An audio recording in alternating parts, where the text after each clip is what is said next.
All right, we're good? What's up? How's this thing? Yeah.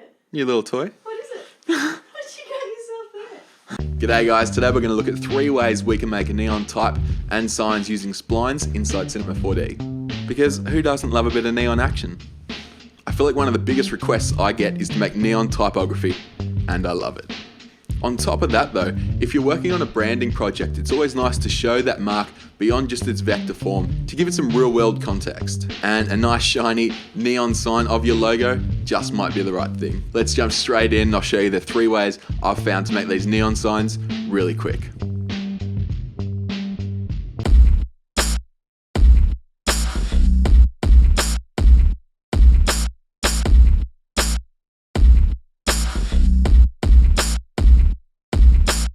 Hey guys, so today we're going to look at how we can use splines to make neon text and signs inside Cinema 4D.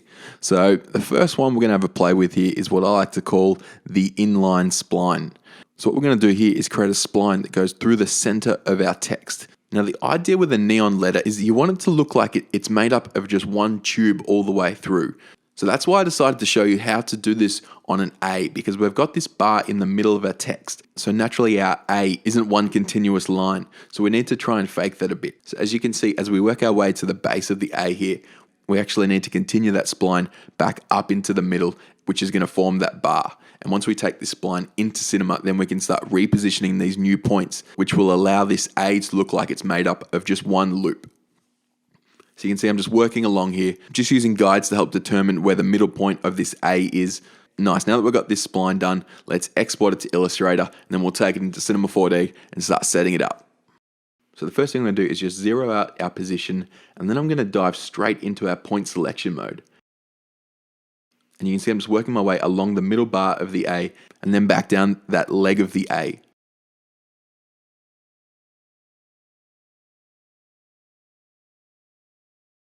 So what I'm going to do is just pull these over so that new join we made to come back up into the middle of the A there, I'm just going to pull that over so it aligns with that original stroke.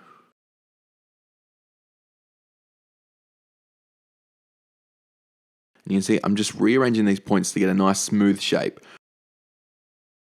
You can see what we're trying to create here is for that new stem to be almost hidden behind the original A. So you can see I'm just working along these points, rearranging them. And now you can see I'm grabbing that point where we made a bit of an arc on it in Photoshop. And this joint is what's going to be the one that connects it back into the wall. I'm going to grab all my points here, move them down a little bit, make a bit of a tighter shape, rearrange that little base point there just so it's in the center. Nice, this is starting to look good. So the way we're going to do this is using a sweep Nurbs. So let's grab that, drop our spline underneath it, along with a circle spline, and let's scale down our circle spline, and you can see we're already creating that nice neon shape.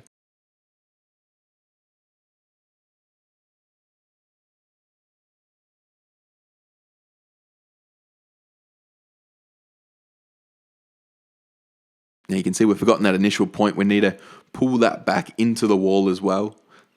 This is going to be another one of our join points. Let's just slide it across a bit, and then we'll pull it back in Z to about the same position where our other spline goes through the wall.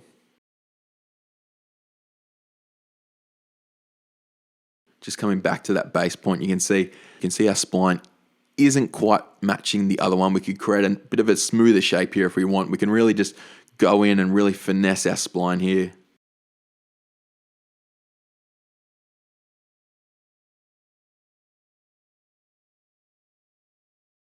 We'll round that off a little bit, then we'll just pull that up a little bit. Nice, I think that's starting to look better for us.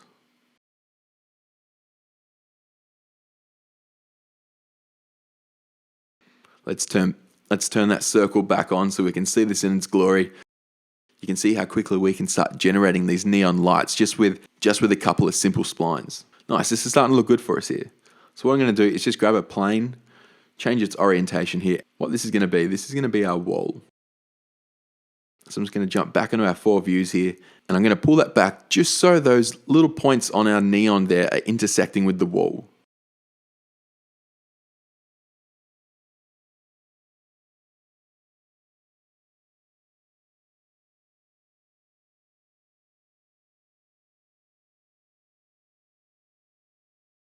I just want to tidy up the shape of our spline a little bit here. Yeah, this is starting to look good.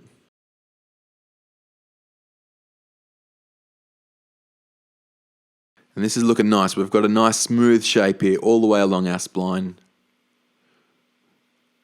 Snap back to our camera here, and you can see this is starting to look really nice for us.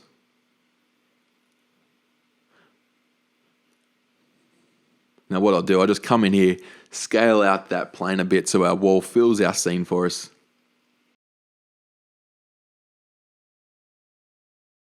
Let's throw a couple of quick textures here just so we can see our shapes a bit better.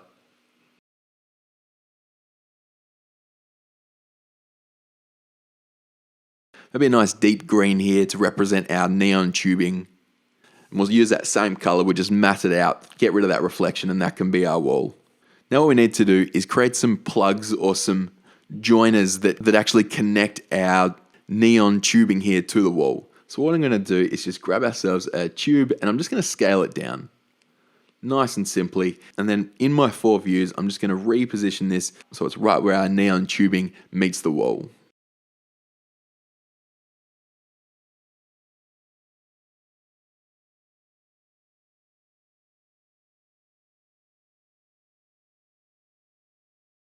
And you can see here, I'm just playing with that inner and outer radius just to try and mimic the shape of our tubing here.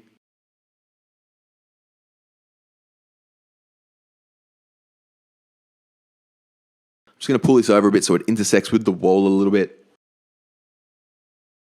Give ourselves a little bit of a radius, and this will just give some rounding on our edges for us.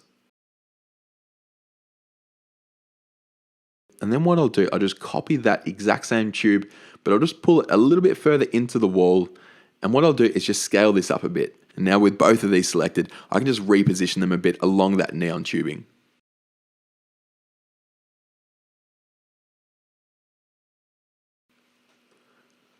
Now let's duplicate those 2 tubes we've just made. And then what I'll do is just pull these down so they align with the bottom joint on our neon tubing here.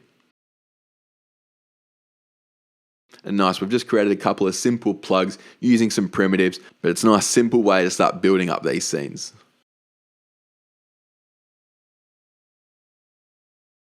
So let's jump over to this scene, and I wanted to show you how I applied that exact same technique to create this right here. So what I want to do is give you a bit of a scene breakdown of a project I worked on where I did that exact same technique. As you can see here, we've got some type right through the middle, 4 services, 1 agency. You can see this has all been generated by this one sweep here. You can see I've got a circle just the same as we did before. And what that is doing is driving through this connect object, which has all those splines generated, just like we did the A before. And you can see here I've got a plugs folder filled up with plugs, made exactly the same way as we did just before. You can see if I snap out of my camera here, you can see we've got these plugs with some nice rounding on them, made with a couple of tubes, just as we did before, nice and simply. Next, I have some frames here. These are meant to be holding the neon signs or interacting with them in some way. It's just a way to add a bit of a secondary element. Let me show you how basic and simple these are as well. So looking at frame 1, this is our top one here connected with our 4. And you can see these are just made up with some simple cubes made with a really low Y height and really extended along X there. Nice and basic. You can see the nuts are just cylinders with a low rotation segment. And you can see that allows us to create these nice little nuts that connect them on.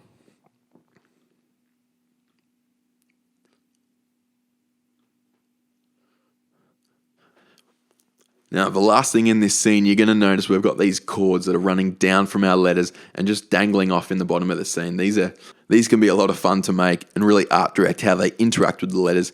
So what I'm going to do is show you another basic way that we can make type neon signs inside Cinema. And then in my third neon tip, I'll show you how we can also incorporate these cords into that final shot. So this next one's going to be really quick. What we're going to do is build up this neon sign, but using the primitive text inside Cinema 4D. So what I'm going to do here is I'm just going to change my text, and I think let's just change it to Melbourne, my home city. You can actually use any font for this technique, but what I wanted to do was show you how you can start to build this up when you've got a font that is actually interacting with itself.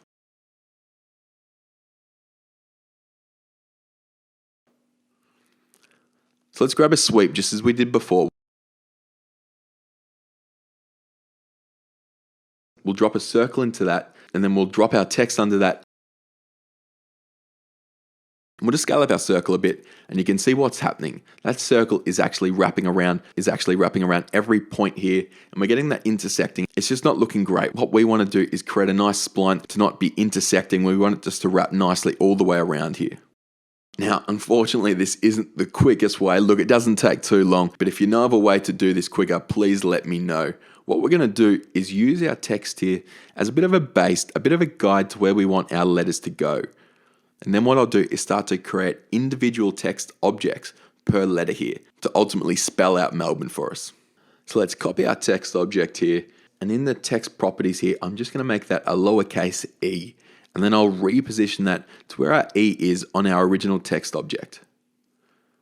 And then I'll do the same. I'll make a copy of that. This is going to be our L, and I'll pull that over as well. I'll just turn off our reference layer for a second, and I'm going to grab both of our text objects, and I'm going to hit C to make them editable.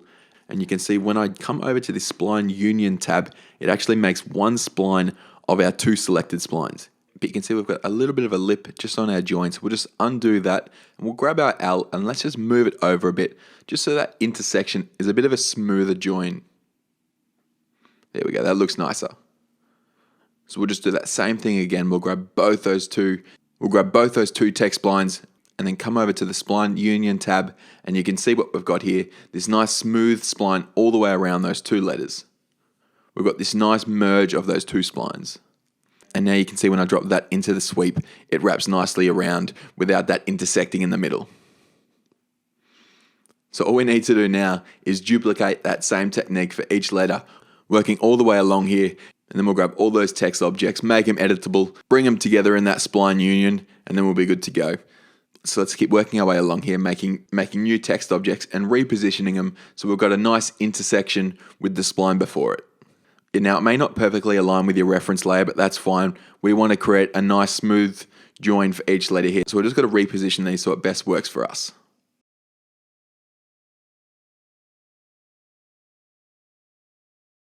Now you can see I've worked all the way along here, making a new text object for each letter. And now I can grab all of these, make them editable, and then drop them into that spline union just as we did before. And you can see what we've got. We've now got a nice single spline all the way along the outside of our letter.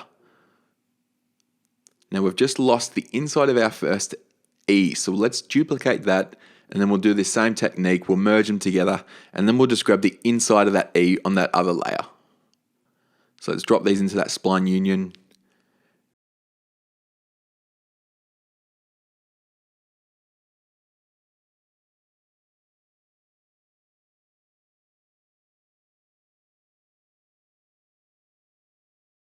And then on our copied layer, let's just grab our point selection here. Now what I'm going to do is right click and go split, and then I'll delete that original layer, and now I'm left with just that inside spline.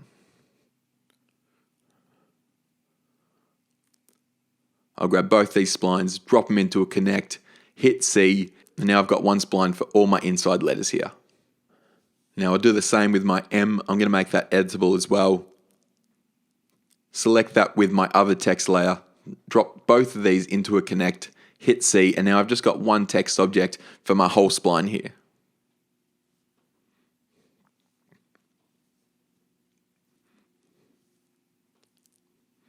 And now we can grab this spline, drop it into that sweep, and we've now got a nice sweep all the way along the outside of our spline here. You can see we've got a little bit of pinching on the top of the M here. So let's go into our points, grab our Melbourne spline, and I'm just going to start deleting a few of these points. We won't need these.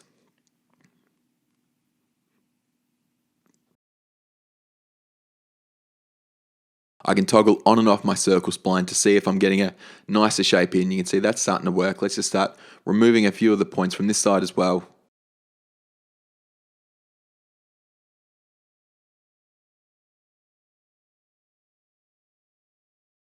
And there we go. This is starting to look a bit nicer. We can even change the type of spline this is. Currently it's linear, but we can change it to a B-spline. You can see how much that smooths it out. Maybe it's made it a little bit too smooth, so we can also try some other splines here. Perhaps a Bezier will work better for us. It keeps a bit more of its shape, but still creates some nice smooth joins for us. And there we go, we've just created some nice neon tubing all the way along here, and this is looking great. But unlike our other spline, this one doesn't connect back into the wall. So what we're going to need to do is make some joiners for it. So to do that, let's grab ourselves a cylinder, and I'm just going to scale this down so we know the size of our circle spline, so we can make our cylinder radius a little bit smaller than that. I'll also reduce our height here, and then I'll just pull this back so it's only behind our text.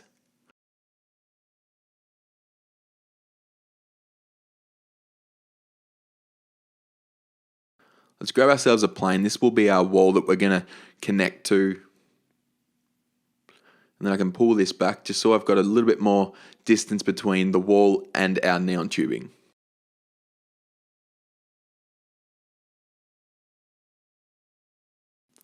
And there we go. This is starting to look good, but what we need is for these joiners to be all the way along our spline.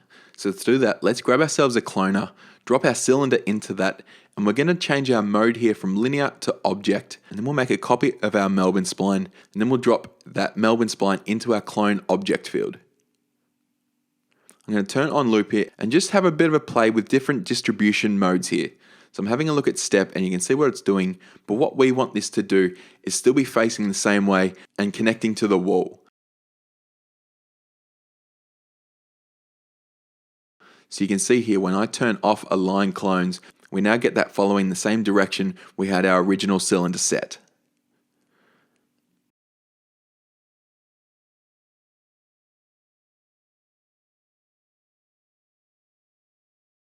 Now I can grab our Melbourne spline and just pull this back so our cylinders are only connecting with the back of our neon tubing. And now I'll turn back on our wall, and we've now created these nice joins for our neon tube that connect back into the wall. And this is a great way to start building up these scenes really quickly, just using that primitive text inside Cinema 4D. All right, I said we had 3 tips here, so let's jump into our third one, and I'll show you how that comes together. Now, this third tip is I wanted to show you how you can take your logo files or your Illustrator vectors into Cinema 4D and start building up some neon signs based off of them. So I thought we'd use my own logo as a bit of a guide as to how you can start building these up. So I've got my Illustrator vector file of my logo here. I'm just going to go into my point selection and select them all, select all my points, and I'm going to go right click and select chamfer. And you can see what this does. When I start pulling along, it starts creating some nice rounded edges on my sharp points. This may be a step you can potentially skip if you've already got that in your vector file, but because I've got these sharp joins, I'm just going to round them off a little bit. So following that same technique as we have our last couple, let's grab a sweep, drop a circle into that, we'll scale it down, and you can see what that's doing. That's wrapping nicely around our neon tubing here.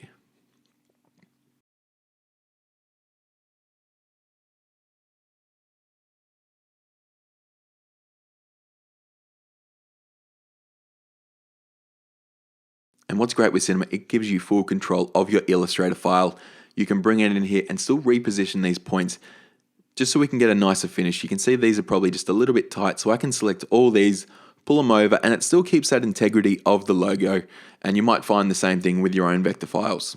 Now what we need to do a bit differently here is I want this to connect back into the wall. You can see we've got this nice sweep but no join at the moment, and I don't want to use those cylinders again. I want this to connect back similar to what we did when we set up our own splines.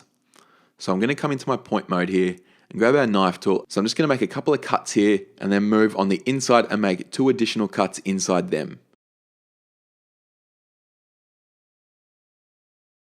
And you can see what I'm doing is grabbing those inside points that we made and pulling them back. And this is what's going to be our connect to the wall.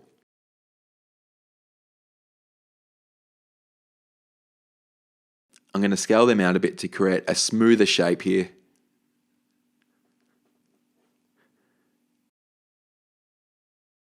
And then I'll change my point mode here and grab those first cut points we made that are still on our original spline. In the same ways we made some rounding before, I'm going to use that chamfer tool, and this will make some nice rounding as it goes back into the wall. So I can turn on our circle spline here to make sure we're getting some nice smooth shapes. You can see we've got this weird pinching at the back here, and I think that's because of how our spline is being generated. So let's change how our points distribute here to subdivided, and that's smoothed it out for us. And nice, we've now got this pushing back into the wall. We've got this neat little join.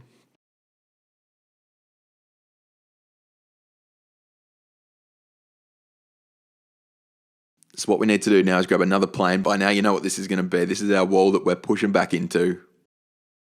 And I promised at the start we'd come back and put some chords into this one, and I'll show you how we start to make them. But first, let's make a couple of plugs again to connect our neon tubing into that wall.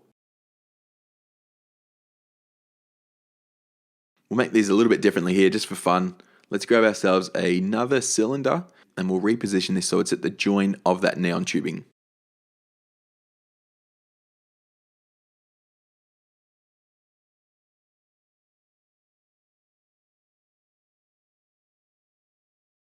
I just need to scale this down a bit so it's just a little bit thicker than our neon tubing, and I'll make sure that's intersecting with the wall.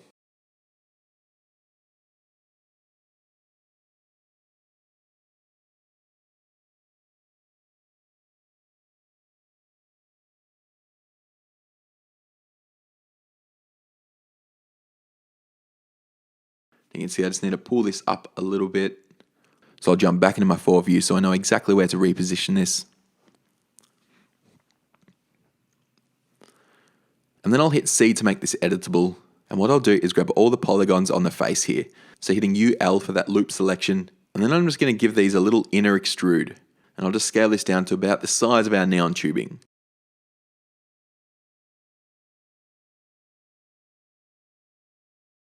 And then I'll hit D for extrude and I'll just pull this towards the wall a little bit.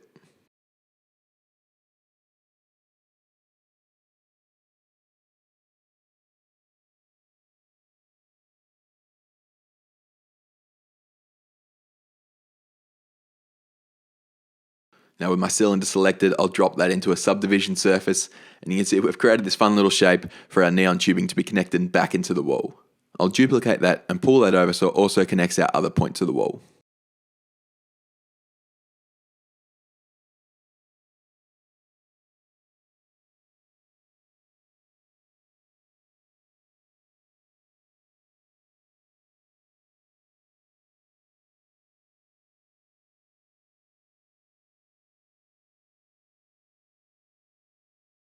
Alright, the last thing we need to do now is generate those chords that dangle and interact with our neon sign here.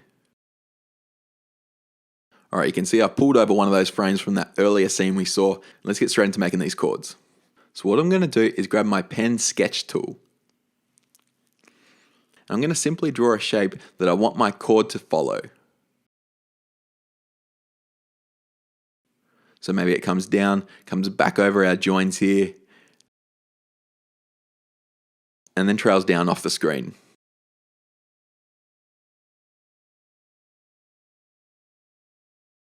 And that'll instantly smooth it out a bit for us, and we can grab those points and start repositioning them a bit, just so it's a bit of a smoother shape, because we just did it by sketch, but now we can start to reposition them a bit neater so they're not going to be penetrating that geometry that we've already set.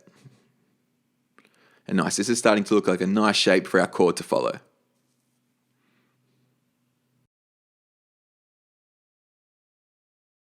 So let's slide this over a bit to where we want our chord to be dangling from.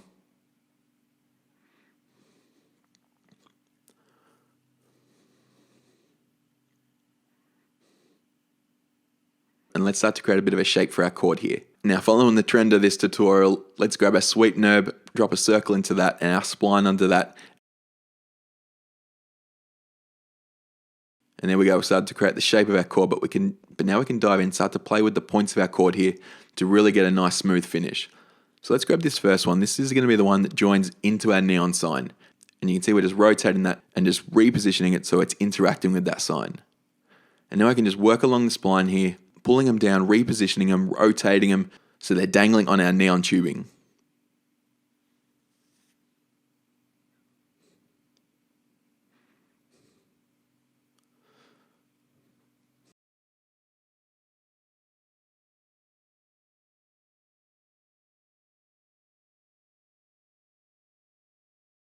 Maybe we can come down and delete a couple from the base here.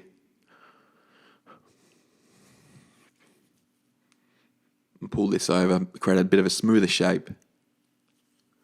And you can see how quickly we can start following that same technique, jumping into that sketch tool, add a new chord, drop it into another sweep, and play with the positions of the chords, wrap them around each other, and have a lot of fun with how they bounce with your neon sign.